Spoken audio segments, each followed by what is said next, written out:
Senate President Sherwin Gatchalian, this is a very serious process and hindi dapat na magmukhang entertainment and variety program yung pong trial, Prof.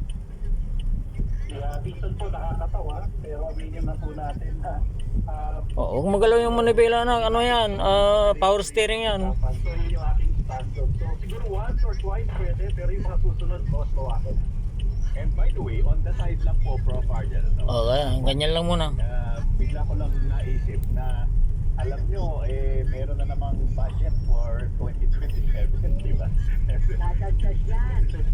So, and I think nagsabi po na from Congress na they will give the office of the Vice President the usual respect when it comes to approving the requested budget for the next year.